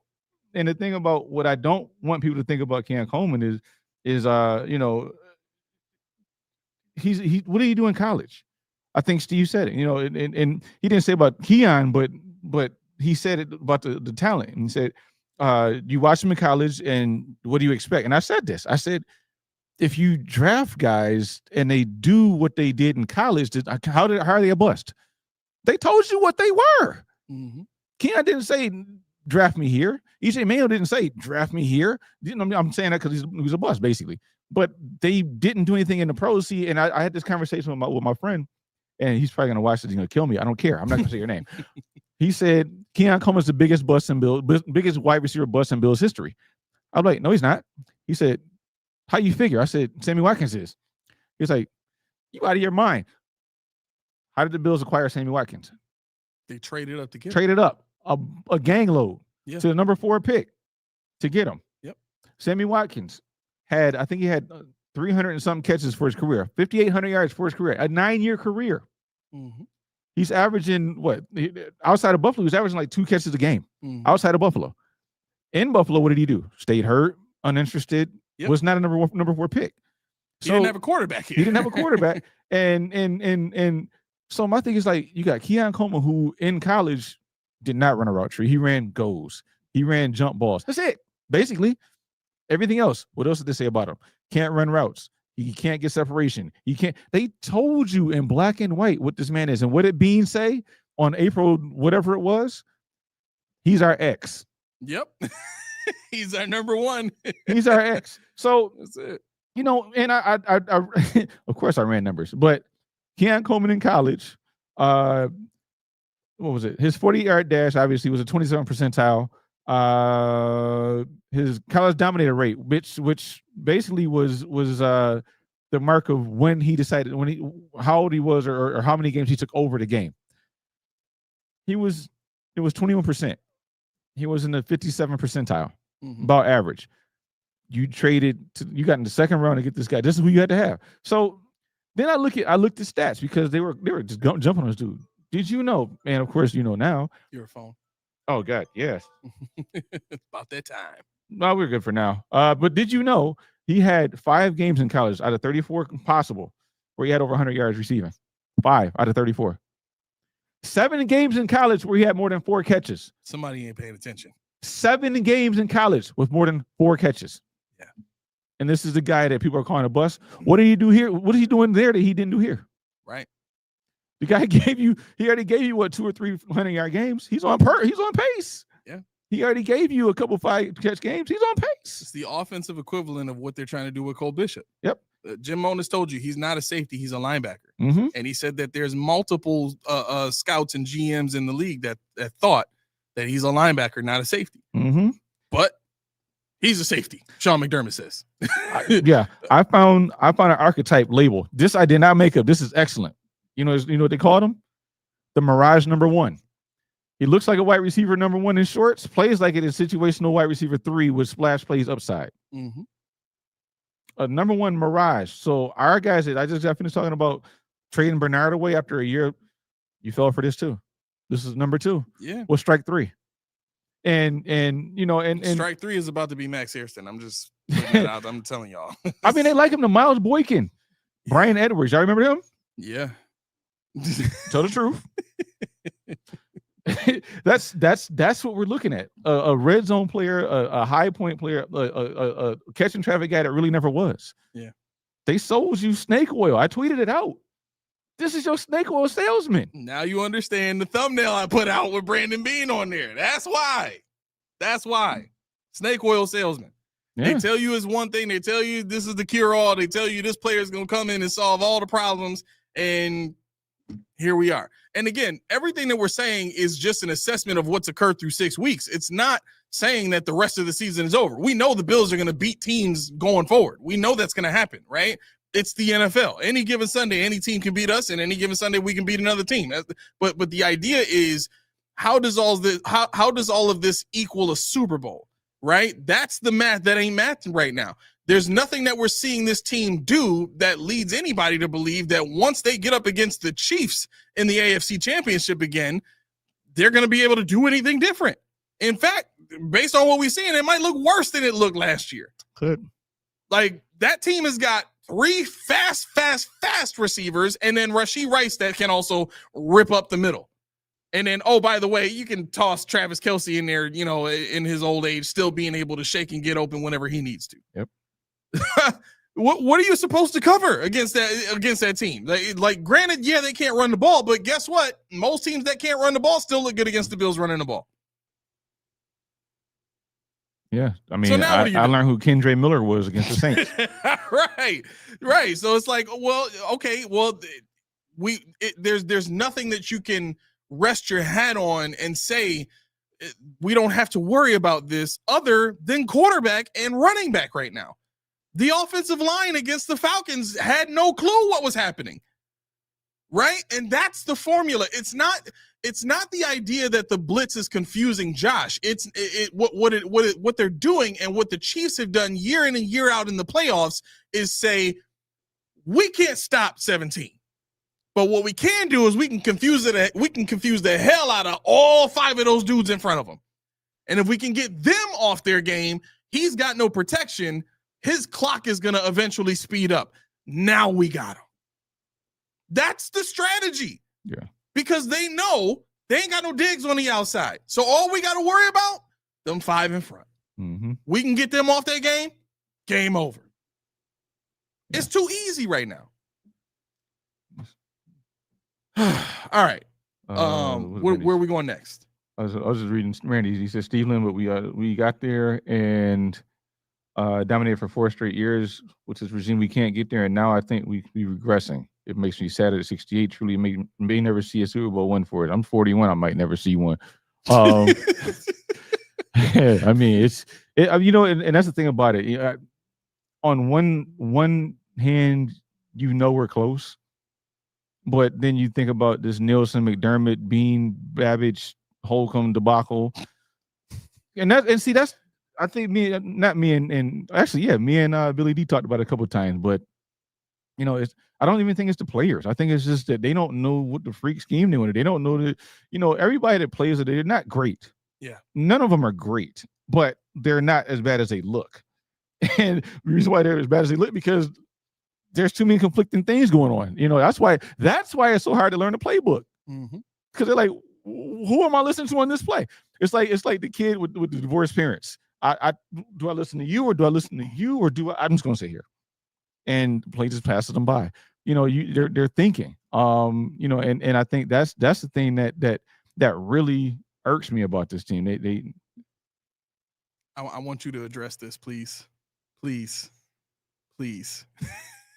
Please. He's on IR right now, but damn, bro, like if we were just talking about trading or getting rid of Bernard next year, and how stupid that would make the front office look. They've already done it. Yeah, this is proof right here. Yeah, if Dwayne Carter, if he can make this team, and they typecast him wrong, I mean, somebody in the comments, I know who it was. I'm not going to justify the name, but it was a good point. I'm mad about it. What did he say? Where is it? They didn't say. Oh, we know who it was, but they didn't say the X was the number 1 receiver. But they also told you that he was going to be the starter. Yeah. Don't care if he's the X. Don't care. Keon Coleman is projected to be a number 3, number 4 wide receiver. Mm-hmm. He's projected to be a 3 or 4. There's no rhyme, reason, or fashion you pass on Lad McConkey. Hell, Xavier Legette, Brian Thomas Jr. you trade up for. Who else am I missing? Somebody even said get Adonai Mitchell. I'm like, okay, whatever. Yeah. They're not using them. Right. Ain't using them at all. And so it's like, there's so many people that, and I don't want to be the guy to climb on a 21-year-old and kick him while he's down, perceivably so. But there's so many different things that they didn't have to have a knee-jerk. Kyrie Elam, there's another one. We had to wait 4 years to find out he wasn't going to be on the team or do anything for the team. Exactly. So, yeah, I mean, this is just adding up. Dwayne Carter is another one. Dwayne Carter probably could be good somewhere. Probably could. Yeah. But he's not what one tech. When they said that's it, close the door. Close the door. Close the door. Yeah, we feel like he can stuff the run and take up 2 blockers. Right. This man said in an interview with Cover One. 300 pounds? In an interview with Cover One, he said, I'm getting up to 310. I'm getting up there. 310 ain't enough. That means you're telling me you're used to playing like 295, 290. I'm working my way up. Exactly. Exactly. And you can't. it's them playing around with ideas in the same way that they did with Epinesa. Epinesa, if you just left him alone, could have been fine. He probably would have developed so much faster than he did, not having to play around with his weight so much. Yeah. Like, again, the idea that you're going to take a guy who was used to playing at a high level in college and bring him up to the NFL where the competition is exponentially harder, and then not let him do what he does best, make him do something completely different and add weight, so now his body is not even used to how it's moving anymore, and then expect him to play at a high level in the NFL. What in what world does that ever make sense? Man. Like, I'm gonna take my 8-year-old son, and I'm going to give him control of my Fortune 500 company, and past all that, he's no longer allowed to go to school anymore. All 5 years of education that he has right now is all he has to equip himself to run this Fortune 500 company. If he doesn't do it right, though, he's going to jail. He's done. He's going to jail because I'm going to make sure that I got something on him to put him straight in jail if he don't make this Fortune 500 company work the way it's supposed to. Like, that's what you're doing to these players. It's ridiculous. Yeah. And, yeah, I mean, Steve said, why is Cat bad? Why do we even need playmakers? Yeah, I mean, that's true. You know, who got us this team with no stars and no money? That's the gotcha. We came out of it on the back end, you know, and I would be fine if even if we didn't have stars. It's like, who's the impact player? You know, why are we still? See, that's the thing. I mean, the Josh Allen effect, is he great? Yeah, but Buffalo's not used to having things like that. They're not used to James Cook, and they didn't trust what they saw in James Cook. Right. So they're like, nah, it's no way. So now it's like, okay, now the next guy is going to be like, even if he's better than Josh, they're like, we just had that. It's fine. Mm-hmm. You know, when you have a succession plan, you're not going off of Tyrod and then Ryan Fitzpatrick, then Trent Edwards and JP. You don't have this trail of tears. Yeah. You have a prestige level. You got a pedigree. You have a standard. Yep. So if the guy is slightly, if he can't run, and you know, after Josh, they're like, yo, who is this bum? He threw for 5,000 yards. I don't really care. He's a bum. He can't do the things Josh did. Who's this dude that can run all over the field, but he doesn't throw the ball off his back leg 80 yards? He's a scrub. It only went 73. Yep. But you know, that's the allure we got to build. But see, we need to get that pipeline going to other positions as well. You know, and I forget who it was earlier. Alton, I think it was, said something about Dolak when we were talking about the discrepancy. Mm-hmm. Iron sharpens iron. So why are we talking about Dolak versus Andreessen when Andreessen showed you he's a backup? He showed you he's a special teams guy that has to come in a pinch. And, you know, in a couple of years, he might be serviceable to the point where you might think about maybe starting him at certain degrees. But right. We can't let people like that, the story of Buffalo Joe.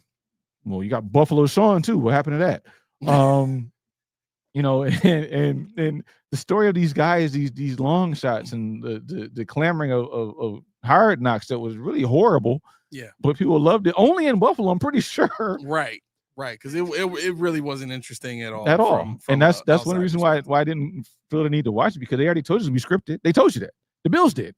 So it's like, okay. And then I knew, based on the back of them scripting that, they were going to lose time to install stuff. Mm-hmm. It's what we're seeing now. And when you bring in this guy who's installing these twists, these stunts, and all this exciting stuff, it doesn't work when you don't have time to really go to do it.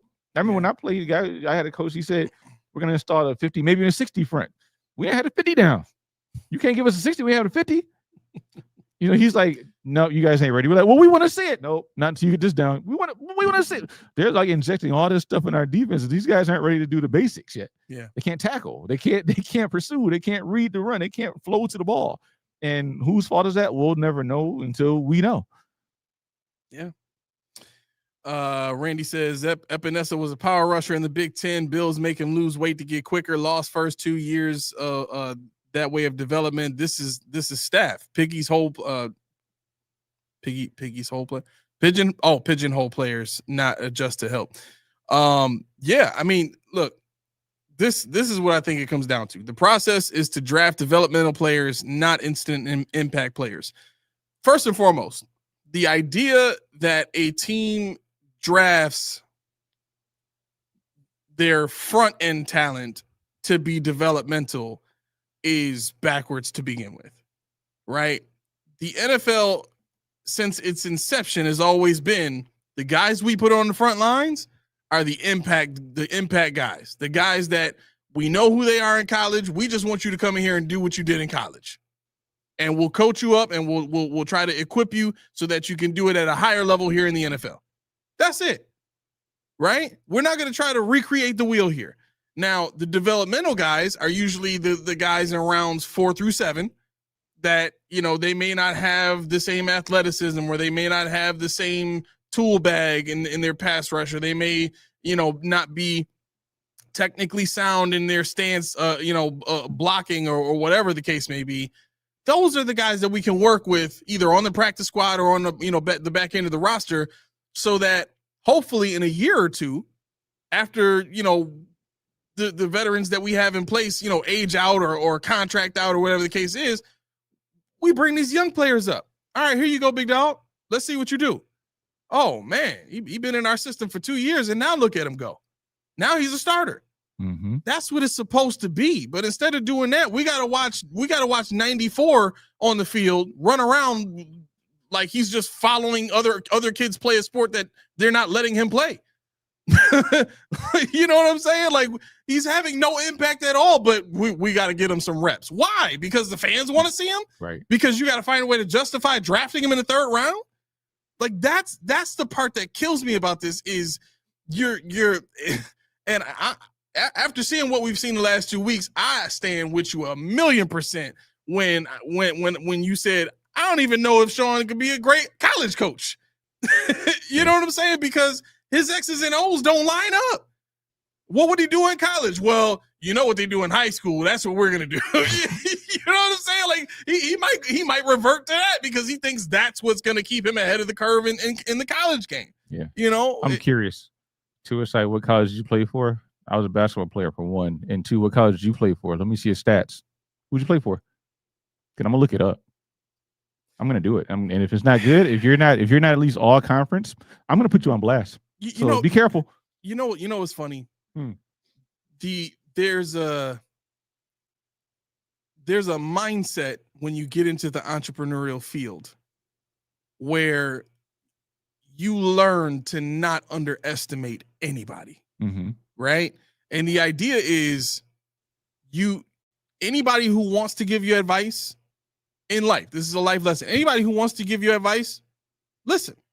Right? But as you're listening, you need to be looking too. You need to be looking at, what they're doing, what their life is like, where they come from, how far they've come, all these things. And then you allow what you hear to line up with that. That'll tell you how much of the information you should listen to. Right? So it's never about where did you play in college? Where, have you coached in the NFL? It has nothing to do with whether or not you've done it. There's plenty of people that are not in college or not, in school teaching that have been better basketball players than Michael Jordan. Like, people talk about that all the time. There's basketball players on these playground courts that are better than most of these NBA players, but they've never made it to the NBA. Are they not qualified to talk about? You get what I'm saying? And that's kind of the mindset here. Yeah. No, you know what? I think Tuasai is because he didn't answer my question. So you don't have any stats. You probably wished you played, and nobody said basketball is harder than football, but in some ways it probably is, especially for you. Yeah, I mean, Suicide, I don't know what to tell you, bro. I know you're reaching, man. Let me see your podcast. Where's your podcast? Why didn't they make it if they were better than Jordan? Wow. Okay, that tells me this guy's a bonehead. Yeah, that tells me dude's a bonehead. I'm done. I'm done. Yeah, I'm done with that. Yeah, I'm done forever. Yep. There's no point. This dude's a rockhead. Yeah. From now on, whenever y'all see Suicide, just let him talk to himself. Just let him talk to himself. Because he gave us no stats. We know he's going to be a millionaire or whatever in 2 years. Yeah. When I'm going to be still in my 40s, I won't even be 45 yet. Whatever. I mean, you tried. You don't have a podcast. You don't have any knowledge, no intellect. You haven't brought anything to this conversation at all. So just go play in traffic, dude.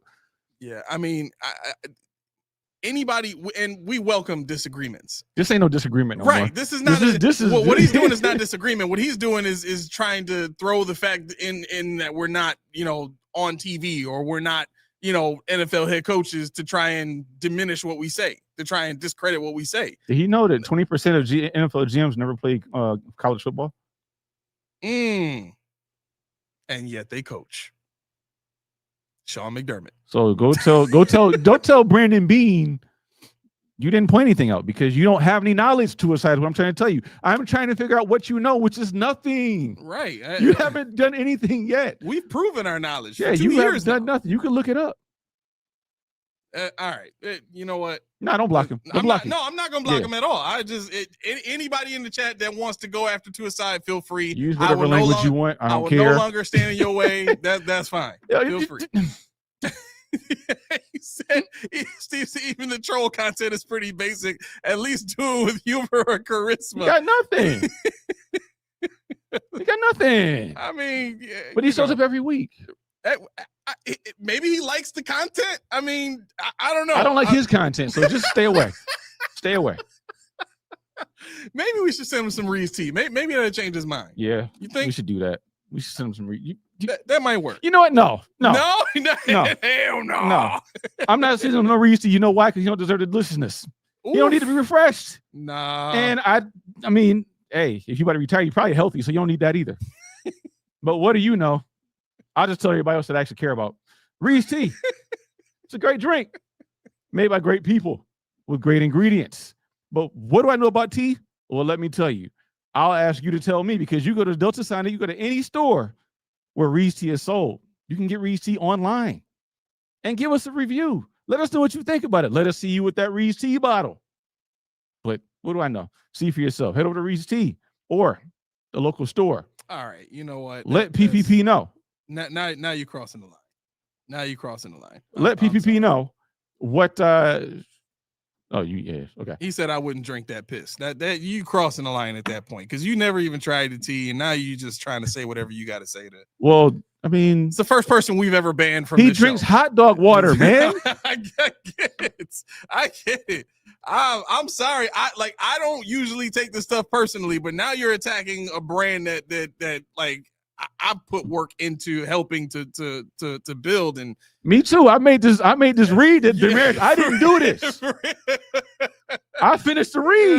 You're not about to just shit on the work that I put in. And excuse my language, but that's over the line. You take it personal. It is what it is, man. But anyway, yeah. I mean, head over to UC or to Delta Sonic or Wegmans. Wegmans? No, not Wegmans. We're still in talks with Tops. Okay. So we're waiting to hear back from them, but we are in Delta Sonic right now. Mm-hmm. So if you're in the Buffalo area, we're in Delta Sonic in West Seneca. We're in Orchard Park rather. The Delta Sonic out there. We're in the Delta Sonic in over by East Robinson Road. We're in 7 total Delta Sonics. So just visit your local Delta Sonic. If they don't have it in there, though, just ask them, like, hey, y'all got Reese's tea? Ask them for the case in the back. That's it. If you ain't got it in the front, I want the case. But what do I know? See for yourself. Head over to Delta Sonic or Reese's tea. Get yourself a supply. All right. So let's get this going. We got to jump out the window. Let's go.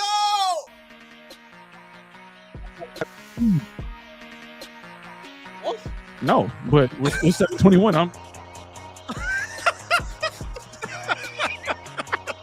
Okay, I'm with it. Listen. Thank you so much to everybody that stayed with us this whole time. It's a Friday night. Y'all could be doing a million other things other than watching us, and we greatly appreciate that. We understand that. So thank you so much for doing that. We appreciate you. 100%. Notice there's somebody that's not here, but we don't appreciate that. We appreciate you. Right. All right. So the one thing that you can do for us that's free that really, really helps us out is smash that like button, right? The little thumbs up there, just smash that bad boy. Just punch it. Just punch it. Punch it again. And that really helps us out, because that's what tells YouTube that, hey, we're doing something right over here, right? The other thing that you can do that would help us but also benefits you is you could subscribe, right? It's something free that lets YouTube know that we're on the right track. and you enjoy what we do, but it also gives you access to come at us on the show. You can talk stuff about us as long as you're subscribed. If at some point, you got to say something that makes sense. So that's the only thing. That's the only part of it. And for you guys that don't know, this has been going on for months. So this is over time. That's true. You've seen that forever. And you see the chat. The chat is happy he's gone too. So it's not us. It's everybody.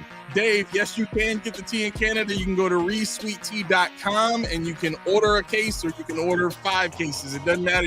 They actually let you order it solo dolo on the website. So if you just want to try it, you can order a single bottle and they will ship to Canada. No big deal.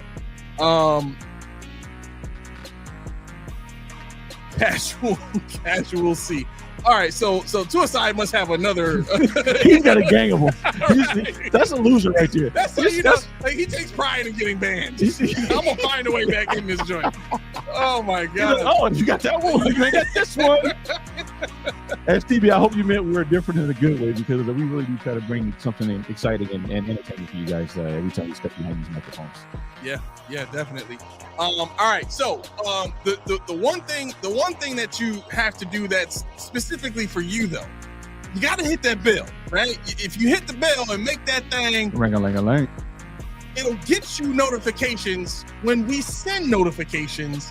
Like, I gotta be honest, we're going through some transitions here at the Post Podium Podcast for the next month or so. Schedule-wise, might be tough. But we're going to work it out as best we can to continue to provide the same content schedule that we've been providing this whole entire time. Oh, we're going to be around. We ain't, you ain't get rid of us. No, not happening. Right. But we will put out notifications if there are changes to the time of the shows. There might be certain days where we can't go live, but it might be a recorded episode or something like that. So there might be some subtle changes. We apologize. But again, that's only going to be over the next month or so. After that, we should be golden. So definitely keep an eye out for all of those changes as they come. Do you have music playing? Yeah. Okay. You don't hear it? I can't hear anything. It's fine. Hold on. There we go. Okay. So the other part here too is we've got a new show that we're coming out with. It's called, and I love this. It's called Everybody Speaks. Right. But this is going to be purely recorded content. And what this is a nice sit down with you, the fan, right? Because we put our voices out here to be heard. We put our stories out here to be heard. But I don't think there's enough of you out there that get to be on a platform where you don't have to be attacked. You don't have to be judged. You don't have to, but you also get to just tell your story, your Bills journey, all that kind of stuff, right? So that show will be totally reliant on anybody who wants to do the show. I may, put it out there to a few people that I think might be interested or that might be interesting to talk to. But we've already got our first show done, and that should be coming out in a few days. I'll let you know when that drops. But again, if you got that bell on, you will get the notification when it drops. So with that being said, if you need to get in contact with us, if you decide to become a member and join our membership, join our inner circle family, and get access to more in-depth contact with us and be a part of our Discord chat and all that kind of stuff, you can get to our direct messages, or you can get to the membership program in the link of in the links that are in the description of this video. Okay, so right at the bottom there, just hit that arrow down and get to the description, and all the links you need to get in touch with us in any way are in there. All right. That being said, we got to jump out the window now. So thank you to Keyshawn, thank you to Schmitty for coming here and doing the damn thing. We got to go. Most importantly, thank you for you being you. No doubt. This has been the Post Podium Podcast, home of the All Truth, No Podium Takes. I have been your co-host, Aramis. 40 E. See you later.